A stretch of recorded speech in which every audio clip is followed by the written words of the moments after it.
இது எவ்வளோ சாஃப்டாக இருக்கும் பாருங்க கேக்கு.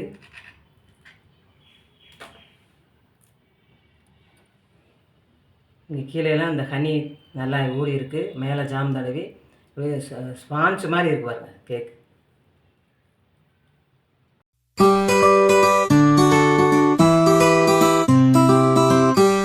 வணக்கம், மில்லட் மகாராணி மதுரையிலேருந்து சுமதி பேசுகிறேன். இன்றைக்கி வந்து பேக்கரி ஸ்டைலில் ஹனி கேக் எப்படி செய்கிறதுன்னு பார்ப்போம். வாங்க வீடியோவில்.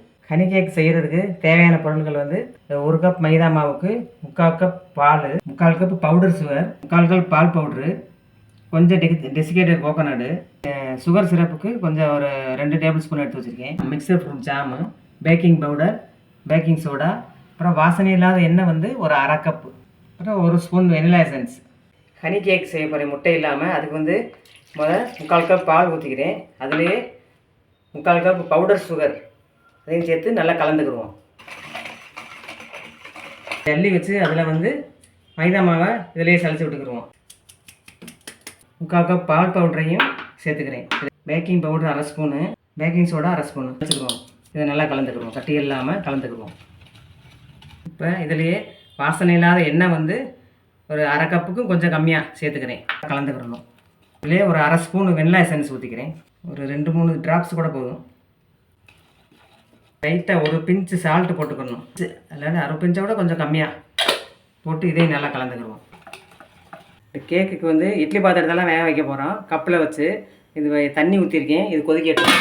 இந்த கப்பில் தான் பண்ண போகிறேன் கேக்கு வந்து. அதனால் கப்பில் குட்டியாக ஒரு கீழே பாட்டத்துக்கு மட்டும் ஒரு பட்டர் சீட்டு லேசாக கட் பண்ணி போட்டு சைட்லலாம் நெய் தடவிக்கிட்டேன். 3/4 கப் வர அளவுக்கு ஊற்றிக்கிடுவோம். ஒரு கப்புலேயும் 3/4 அளவுக்கு ஊற்றிக்கிடுவோம். இப்போ தண்ணி கொதிக்குது. இப்போ வந்து இதில் வந்து இந்த கேக்கை எல்லாம் எடுத்து ஒவ்வொரு குழியிலையும் வச்சுக்கிறேன்.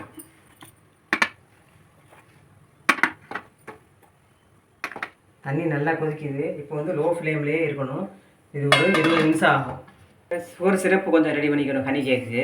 அதுக்கு 1/2 டேபிள் ஸ்பூன் தண்ணி சுகர் போட்டிருக்கேன். அதில் வந்து கொஞ்சம் தண்ணி ஊற்றி அதை கரைச்சிக்கிடுவோம். சுகர் சிரப்பு தான், அதனால் இது வந்து பிசு பிசுலாம் ஆக வேணாம். சுகர் கரைஞ்சதும் அடுப்பு அமுத்தி வச்சுருவோம். இந்த ஜாமையும் கொஞ்சம் ஹீட் பண்ணிக்கிறோம், கெட்டியாக இருக்கும் ஃப்ரிட்ஜில் வச்சதுனால. இது வந்து ஹனி கேக் மேலே தடவுறதுக்காக இதையும் கொஞ்சம் லிக்விட் ஆக்கிக்கிறோம். கேக் எப்படி ரெடி ஆகிக்குன்னு பார்ப்போம். நல்லா புசு புசுன்னு ஹனி கேக்கு, ஐயங்கார் பேக்கரி ஸ்டைலில் ஹனி கேக்கு தயாராகிடுச்சு. இப்படி உள்ளே விட்டு எடுத்தோம்னா ஒட்டாமல் வந்துடுச்சு பாருங்கள். நல்லா வெந்துடுச்சு, நல்லா பொங்கி வந்திருக்கு. இப்போ அடுப்பு ஆஃப் பண்ணியிருக்கோம். இப்போ நல்லா விட்டு வந்திருக்கு பாருங்கள். அந்த பாத்திரத்தை விட்டு ஆறினதும் நல்லா விட்டு வந்திருக்கு. அப்படியே ஸ்மூத்தாக ஸ்பாஞ்ச் மாதிரி இருக்குது. ஸ்பாஞ்சை விட ரொம்ப ஸ்மூத்தாக இருக்குது.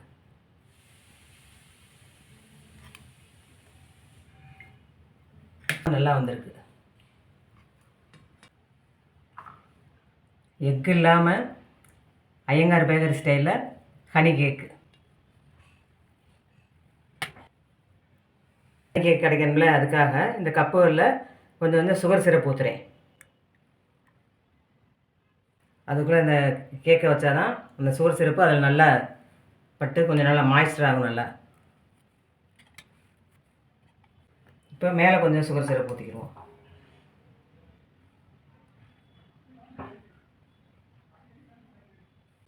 இப்போ இந்த ஹனி கேக்கில் ஹனி நல்லா ஊறிடுச்சு. அந்த சைடில் கொஞ்சம் அதில் கொஞ்சம் தேங்காய் பூ போட்டால் அதில் ஒட்டிக்கிறோம்.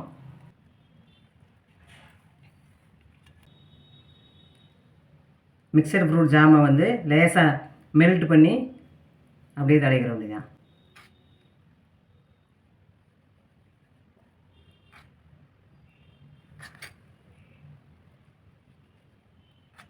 ஹனி கேக்கில். இப்போ மேலாப்பில் கொஞ்சம் இந்த டெசிகேட்டட் கோகோனட்டு கொஞ்சம் துவைக்கிறோம்.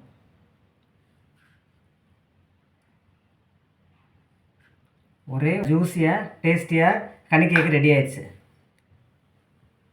Honey cup cake. இந்த கேக்கை வந்து என் மருமக டேஸ்ட் பண்ணி காமிப்பாங்க.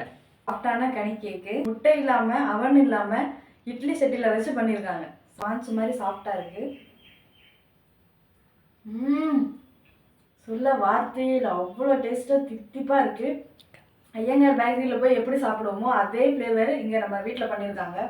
வேற லெவல். இதே மாதிரி நீங்களும் செஞ்சு பாருங்க, ரொம்ப டேஸ்டா இருக்கு. முட்டை இல்லாமல் ஐயங்கார் பேக்கரி ஸ்டைலில் ஹனி கேக்கு எப்படி செய்யுதுன்னு பார்த்துருப்பீங்க. இந்த வீடியோ உங்களுக்கு பிடிச்சிருந்துச்சுன்னா லைக் பண்ணுங்கள், ஷேர் பண்ணுங்கள், சப்ஸ்கிரைப் பண்ணிக்கோங்க. அடுத்த இன்னொரு ரெசிபியோட அடுத்த வீடியோவில் சந்திக்கிறேன். வணக்கம்.